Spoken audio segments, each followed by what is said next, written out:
Thank you, family and friends. I feel like I gotta say something about the Queen of Fuck, but she's sitting next to my mother-in-law. I don't understand. I'm gonna go home and I'm gonna be like, hey baby, guess what?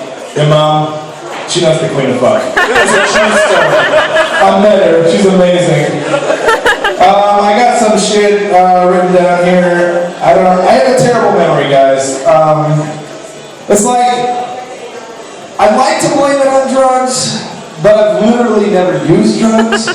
And that's hard because people look at me and when I say something like that, they give me like the once over, like they're like, you? Really?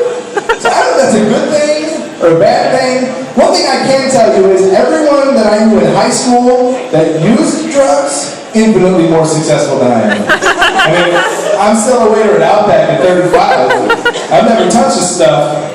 And the reason why is I wanted to become president one day. But nobody told me I had to fucking learn shit first. They just said you gotta have a clean record. I don't know. You know, I was at home on Thursday. I spent a lot of time at home because I'm a stay-at-home father.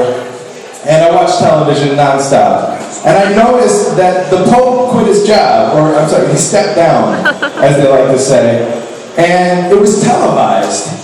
And I'm like, really? I mean, he was only Pope for like 8 fucking years. Right? I mean, that's really short in comparison to everybody else. And for this to be a televised event, I really think anybody that puts their 2-week notice in and pays their dues should get a televised event, if the Pope's gonna get it. I mean, really. And second, what does it even look like? Like, is he like, well, here's the hat. I think I got all the rings, right? You guys got those? Okay, this is my only robe. Here's the keys to the Pope-mobile. It's all mixed up. Don't worry. Don't worry, guys. And you got my contact info? Okay, hit me on my email. It's JesusFreak69@hotmail.com. All right. Alright, so I'm just going to go 500 yards that way because that's where I'll be living for the rest of my life. So he quits and he gets to live in the Vatican? What the fuck is that? He was there for 8 years. I worked at Dave & Buster's for 8 years and I wasn't allowed in there for 6 months after I quit. It's fucking bullshit. That's what it is. I'm getting a little older. 35 it's not tough. Don't get me wrong, it's pretty easy. But I'm at that point where I just don't give a shit. I sweat a lot. If you can notice, it's really easy to notice. It's okay. I kind of wake up and I reach my hand out and whatever I touch is literally what I put on. And I go to Walmart and I see a guy in his pajamas with his homemade haircut. And he's got like a carton of cigarettes and the extra large generic tube of hemorrhoid cream. And I'm like, yes, this is exactly where I want to go with my life. I'm like, right on, brother, right on. And he looks at me and he's like, what the fuck are you looking at, pansy? And I'm like, yes, thank you. This validates everything I've been thinking about. And then I turn the corner and I see like an 18-year-old kid and he's wearing the same shit. I'm like, you fucking poser, get out of here. This man has scruples, all right? He's here for a purpose. I don't have anywhere else to go with that, I don't know.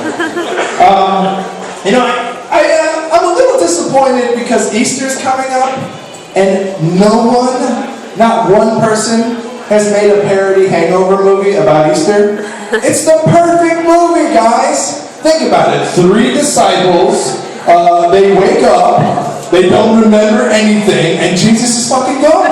They don't know where he is, right? And maybe Judas is one of them. He doesn't know he sold them out. He doesn't know what's going on. It's hilarity. The best part is at the end, when they figure out where he is, he's gone.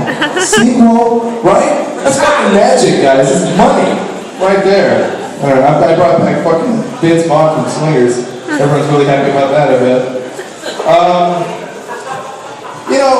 When I'm out and about, which I often am, I'm a man of the town, guys. I spend a lot of time at Target or Toys R Us or whatever's like 8 miles from my fucking house. I mean, really, I'm there. Library, you name it. Whatever gives me free stuff for just showing up, I'll go.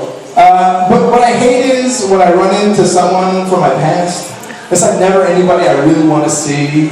It's like that guy who used to dip my fucking books in the urinal, and he'd point at me and laugh. But when I run into him, he's completely forgotten that aspect of our relationship.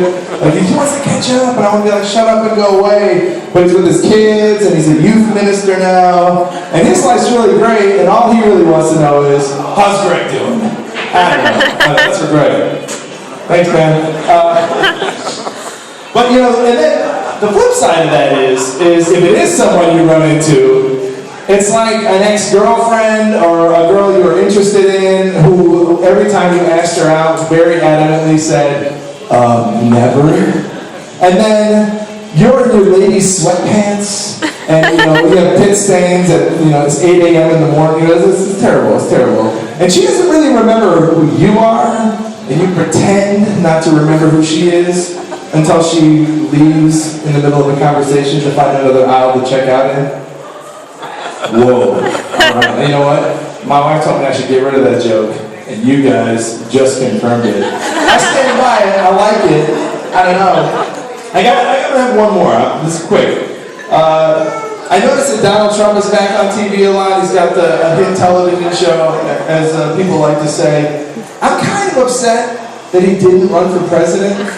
Not because I wanted him to be president, but because I was really looking forward to that NBC fall lineup of celebrity vice president. I mean, it was like Latoya Jackson was going to be on there, Dennis Rodman, Mark McGrath. Who's he going to pick? I don't know. Guys, thanks a lot. My name's Kimber. Appreciate it.